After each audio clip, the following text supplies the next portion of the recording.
Ustedes mismos lo dijeron en las primeras clases, una de las primeras cosas que hay que definir en una operación o que tienen que evaluar son los flujos, ¿ya?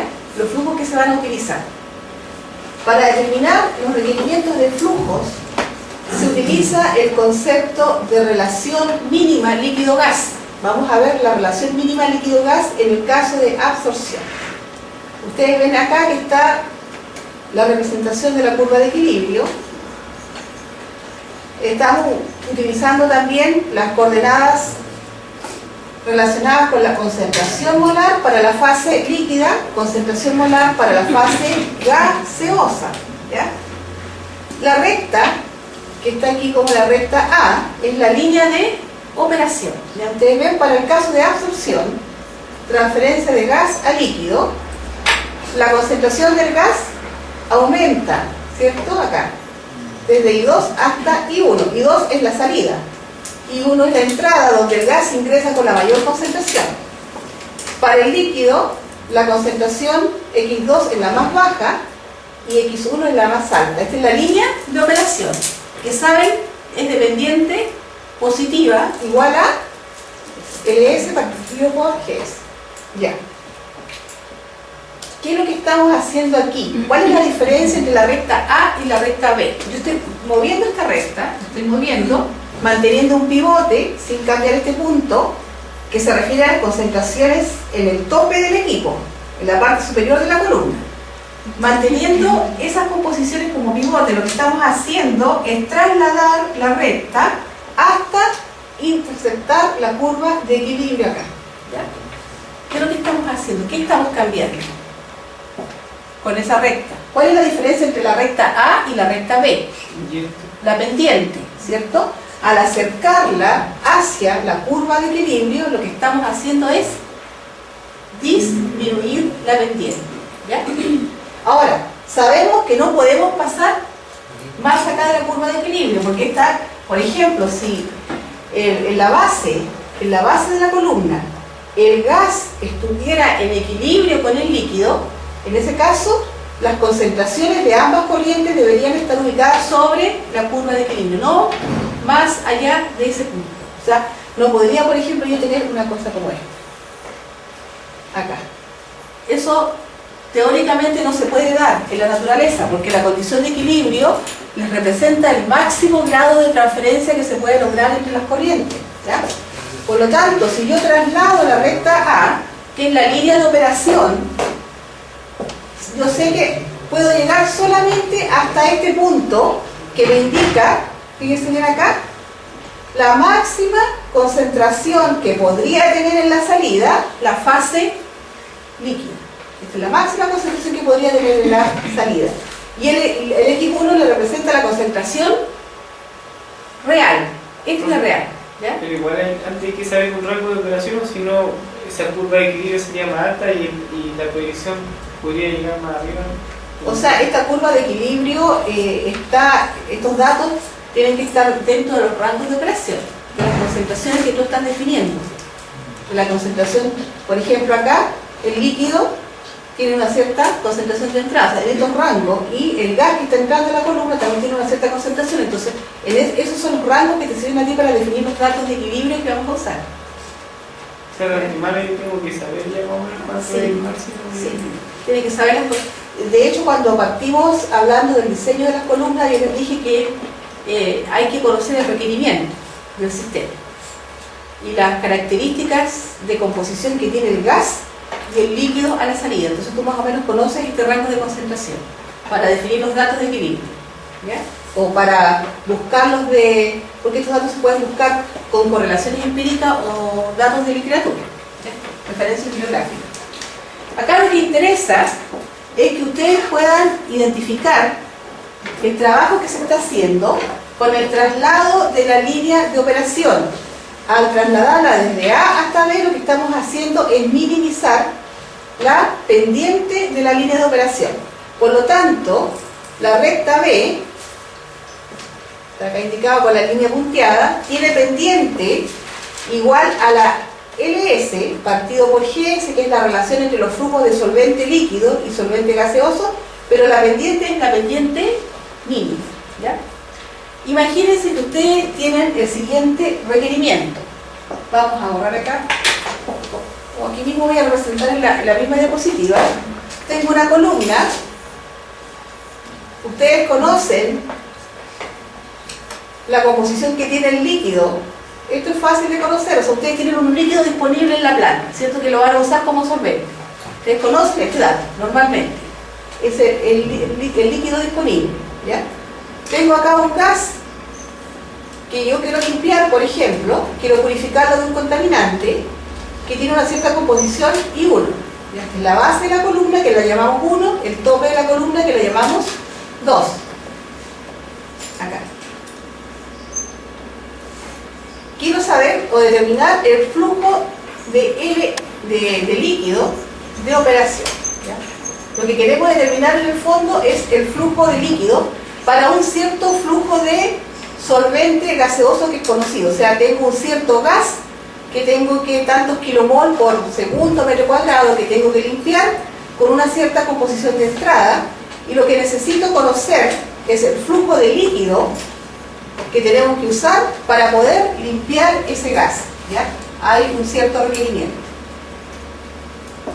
Este punto, normalmente, el X2 y 2 es conocido. ¿Ya? Ubíquense en una situación de la plana. Ustedes conocen las características del líquido. El X2 es conocido. Podría ser un líquido puro, puede ser un líquido que se está utilizando de otra parte del proceso, ¿ya? Que se está recirculando. El I2 también lo puedo conocer. ¿Por qué? A ver, físicamente, imaginemos, el I2 yo lo puedo definir. ¿Por qué es conocido? Porque yo quiero saber a qué concentración quiero que salga el gas. Porque es un requerimiento. Claro, o sea, tú defines el requerimiento. O sea, por ejemplo, si tú tienes un gas que contiene ácido sulfídrico y quieres limpiar ese gas, te van a decir, yo quiero eliminar el 90% del contaminante que tiene el gas. Es un requerimiento de la planta, es un requerimiento del proceso, por lo tanto el I2 es conocido. O sea, este punto normalmente tiene que ver con el requerimiento y con la disponibilidad. Tú tienes un líquido, un solvente, que tiene una cierta concentración de entrada, un líquido disponible que yo lo voy a usar para limpiar. Y el I2 tiene que ver con el requerimiento del proceso. Entonces, esto es conocido. ¿Ya? El I1, tiene una línea horizontal acá, fíjense bien acá, el I1 es conocido. Pero si yo no tengo el flujo de líquido que está entrando a la columna, si yo no conozco el LS, no puedo conocer la concentración que va a tener el flujo de líquido a la salida. ¿Ya? O sea, en el fondo, ¿cuál es nuestro problema?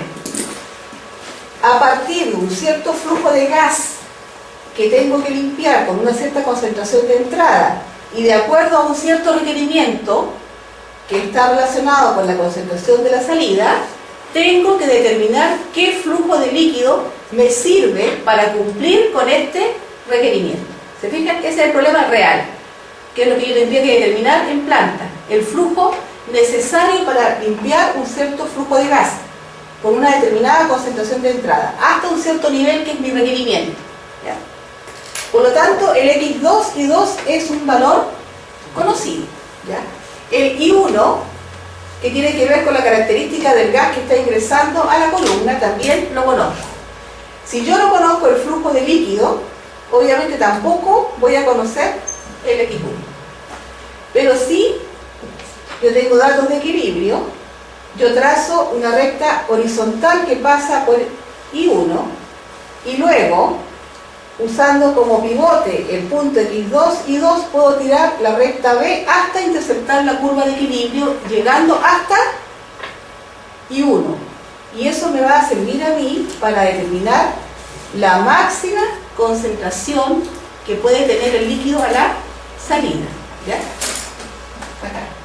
Por eso yo voy a determinar el X1 máximo acá de los datos de equilibrio, lo máximo que yo podría lograr como rendimiento de la operación. Esta recta, la recta B, tiene pendiente LS partido por G sub S, que es una pendiente mínima. Entonces fíjense bien acá. Cuando ustedes definían la ecuación de la línea de operación, la voy a anotar más arriba porque aquí no se nota. Cuando yo defino la ecuación de la línea de operación, decíamos, la pendiente de esa recta va a ser igual a I1 menos I2 partido por X1 menos X2. Eso es la recta A, que es la línea de operación real, a la que tengo que llegar finalmente, ¿ya? Pero en este caso, la recta B corresponde a la mínima pendiente que puede tener la recta de operación. Y esa mínima pendiente está relacionada con la máxima concentración que puede tener el líquido a la salida, porque yo no puedo tener una concentración más alta que esa. ¿Por qué? Porque no puedo pasar con la línea de operación más allá de los datos de equilibrio, ¿ya? Por lo tanto, yo tengo el punto pivote es conocido, que corresponde al punto X2 y 2, y uno también es conocido, tiro la línea horizontal hasta interceptar la curva de equilibrio, trazo la recta B, y eso me sirve para determinar el X1 máximo, que corresponde a un dato de equilibrio, ¿ya? Con el X1 máximo voy a determinar qué cosa, el LS mínimo, porque el GS se supone que se conoce. Si yo conozco el LS mínimo, podría determinar el LS de operación. Normalmente se usa de 1 a 1,5 veces, hasta 2 veces incluso, hasta 2 veces. El flujo de operación es 1,5 veces, 1,2 veces o 2 veces el flujo mínimo. Es un dato recomendado en forma práctica. El flujo mínimo es la referencia, a partir del flujo mínimo recién puedo determinar el flujo de operación. Y eso es lo primero que tengo que hacer antes de diseñar cualquier columna. Tengo que determinar el flujo de líquido necesario para limpiar mi flujo gaseoso en una cierta concentración, de acuerdo a un cierto requerimiento, ¿ya? Preguntas. Ahora, matemáticamente, ¿cómo lo hagan? Imagínense que ustedes no tienen una gráfica, sino que tienen una representación, una ecuación. Si ustedes tienen una ecuación, como ustedes saben que son los datos de equilibrio, van a esa ecuación y entran con I1 y de esa ecuación determinan el X1 máximo que corresponde a un dato de equilibrio. O sea, lo que me interesa a mí es que el punto X1 máximo y 1, ¿dónde está? Está sobre la curva de equilibrio. Eso es lo que les debe interesar, ¿ya? Con eso sacan el X1 y con ese valor recién puedo determinar la pendiente mínima de la línea de operación. Y con esa pendiente mínima recién puedo determinar el flujo de operación. Si no calculo esto, no puedo seguir avanzando en ningún diseño, ¿ya? Entonces, ustedes van a hacer ahora el primer problema de un taller para inmediatamente dejar claro esto de la relación mínima líquido-gas, que es el concepto clave que se usa para poder definir el flujo de líquido necesario para un determinado requerimiento, ¿ya?